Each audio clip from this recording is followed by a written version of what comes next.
하나님의 말씀 봅니다. 하나님의 말씀은 갈라디아서 4장 1절에서 11절 신약성경 306쪽입니다. 내가 또 말하노니 유업을 이을 자가 모든 것의 주인이나 어렸을 동안에는 종과 다름이 없어서 그 아버지가 정한 때에 후견인과 청지기 아래 있나니 이와 같이 우리도 어렸을 때에는 이 세상의 초동학문 아래 있어서 종노릇 하였더니 때가 참에 하나님이 그 아들을 보내사 여자에게서 나게 하시고 율법 아래 나게 하신 것은 율법 아래 있는 자들을 속량하시고 우리들로 아들의 명분을 얻게 하려 하심이라. 너희가 아들임으로 하나님이 그 아들의 영을 우리 마음 가운데 보내사 아빠 아버지라 부르게 하셨느니라. 그러므로 내가 이후로는 종이 아니요 아들이니 아들이면 하나님으로 말미암아 유업을 받을 자니라. 그러나 너희가 그때에는 하나님을 알지 못하여 본질상 하나님이 아닌 자들에게 종노릇 하였더니 이제는 너희가 하나님을 알 뿐 아니라 더욱 하나님이 아신 바 되었거늘 어찌하여 다시 약하고 천박한 초등학문으로 돌아가서 다시 그들에게 종노릇 하려 하느냐. 너희가 날과 달과 절기와 해를 삼가 지키니 내가 너희를 위하여 수고한 것이 헛될까 두려워하노라. 아멘. 기본 전제로 갈라디아 교회가 있습니다. 그런데 사도 바울이 갈라디아 교회에 왜 편지하고 있느냐 하는 거예요. 사도 바울은 거짓 교사, 선지자의 영향을 받아서 자꾸만 이들의 가르침에 빠져서 신앙을 잃어버리는 거예요. 신앙의 타락이 있었어요. 그래서 이것을 전제로 해서 갈라디아 교회에게 편지를 쓰고 있습니다. 그 내용의 핵심은 뭐냐? 우리가 하는데 의인이라고 그랬어요. 의인이라는 것은 하나님께 의롭다 인정받는다라는 의미예요. 그래서 다른 말로는 이것을 칭의, 하나님께서 의롭다고 칭했다 이런 표현입니다. 이게 사도 바울의 구원론의 핵심이에요. 우리는 의인, 하나님으로부터 인정받는다. 근데 뭘로? 믿음으로 의롭다 인정받는다. 그런데 우리는 보통 의인, 사람이 의로운 사람, 의인이라는 이야기가 똑같은 단어, 우리말로는 똑같지만 한문으로는 다르고요. 이 뜻이 달라요. 의인, 인정받는다 또 끝에가 길게 발음하고요. 의인, 짧게 발음하면 의로운 사람. 그래서 이제 이 의인과 저 의인이 헷갈릴까봐 다른 신학에서는 저걸 칭의라고 번역했고요. 저는 그냥 의롭다 인정받는다 저게 맞을 것 같아서 저렇게 사용을 합니다. 유업을 이을 사람의 어릴 때 그랬습니다. 내가 또 말하노니 유업을 이을 자가 모든 것의 주인이나 어렸을 동안에는 종과 다름이 없어서 그 아버지가 정한 때까지 후견인과 청지기 아래 있나니. 세 번역으로 보면 내가 또 말합니다. 유업을 이을 사람은 모든 것의 주인이지만 어릴 때에는 종과 다름이 없고 아버지가 정해놓은 그때까지는 보호자와 관리인의 지배 아래 있습니다. 유업을 받을 자, 상속자 이런 뜻입니다.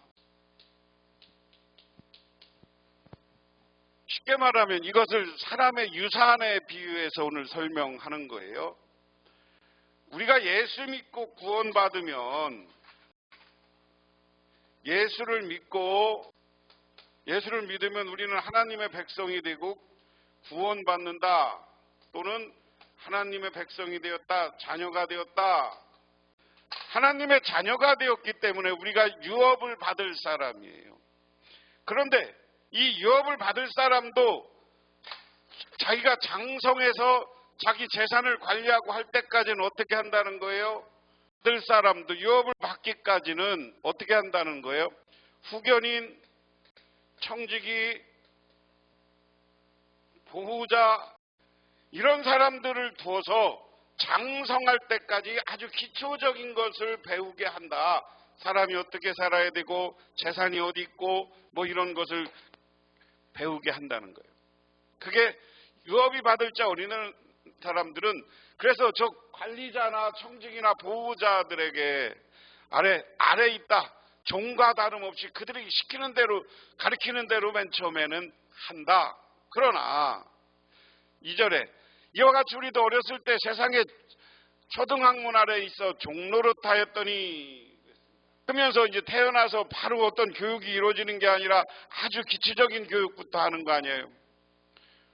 학교 가면 맨 처음에 화장실 가고 코 닦고 이런 거부터 교육한다고. 그리고 1, 2, 3, 4 아주 작은 문자를 깨우치는 최소한의 것. 여기서 초등학문이라는 말은 스토이케이아라는 말인데요. 이것을 초등학문으로 번역했는데 이것은 세상을 구성하는 원소라는 건 가장 작은 단어 이야기예요. 아주 작은 것, 그런 것 앞에 우리가 종노릇하였다. 그때는 그 가르치는 거 그대로 우리는 따라 살아야 됐어요.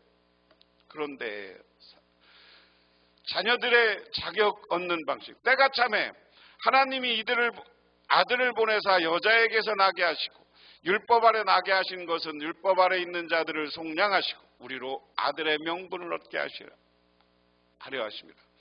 그러나 기한이 찼을 때 하나님께서는 자기의 아들을 보내서 여자에게 나게 하시고 또한 율법 아래 놓이게 하셨습니다. 그것은 율법 아래 있는 사람을 속량하시고 우리로 하여금 자녀의 자격을 얻게 하시려는 것입니다.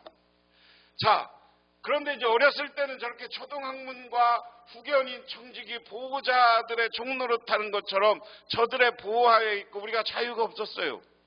그런데 우리가 자라고 때가 차면 하나님이 우리들을 자유인들을 만들어주고 이제 자기 상속자로서 자기 역할을 하기 위해서 이제 과거에 그런 세상 이치를 따라 배웠다면 이제 때가 차서 하나님이 자기 아들을 보내셨다. 이건 예수님을 이야기하는 거죠. 그 다음에 여자에게 나셨다. 동정녀 탄생을 이야기하는 겁니다. 그리고 율법 아래 나셨다. 예수님이 다른 이방민족으로 태어난 게 아니라 율법을 지키는 유대인들로 태어났어요. 그래서 율법 있는 자를 따라서 하신 것이 뭐냐? 율법 있는 사람들을 속량시켰다. 속량시켰다. 속량이라는 말은 엑시고라세라는 말인데 매입, 무엇을 사다 하는 거예요. 다시 말해 예수 그리스도가 십자가의 보혈의 피로 율법에서 죄를 우리에게 사서 우리를 죄를 없애주셨어요. 그게 속량이야. 우리로 하여금 그 다음에 죄를 없애준 다음에 죄 없는 하나님을 만나고 하나님의 자녀가 되는 자격을 얻게 하셨다.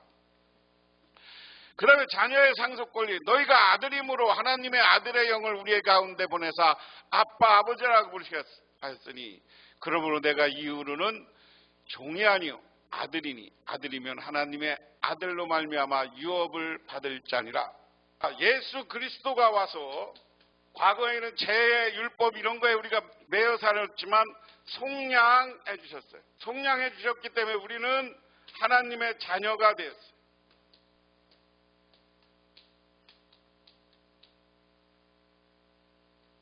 하나님의 자녀가 되었다는 것은 유업을 받는다. 상속자가 되었다. 이것을 우리식으로 해석하면 하나님이 주시는 축복받을 권리가 생겼어요. 하나님의 축복을 받을 권리가 생긴 사람들이에요. 이제부터는 종이 아니고 하나님의 자녀에서 하나님이 주시는 축복, 하나님이 유업, 상속, 이게 다 하나님이 주시는 은혜를 이야기하는 겁니다. 그런 것을 받을 자격이 생긴 사람들이에요.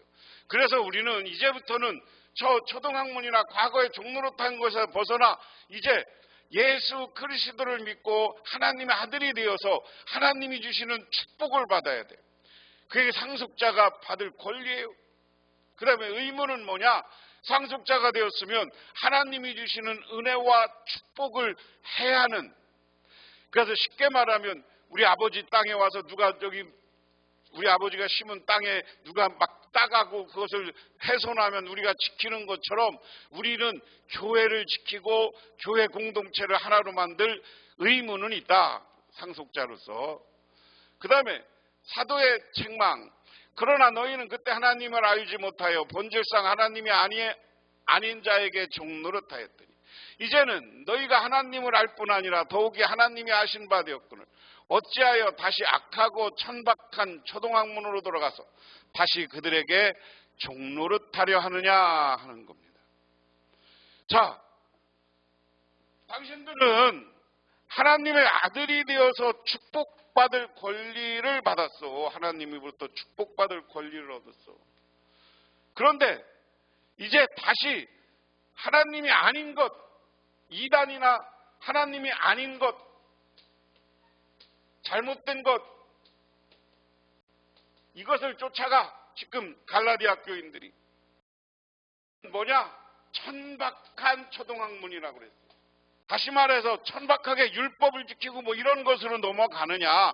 이미 하나님 예수가 우리의 죄를 속량해 줬는데 자꾸만 니들 거짓 선교사를 따라서 율법을 지켜야 된다, 선한 실천을 해야 된다, 행동을 해야 된다, 그거 따라가지 말라는 거예요. 그래서 책망하는 거예요.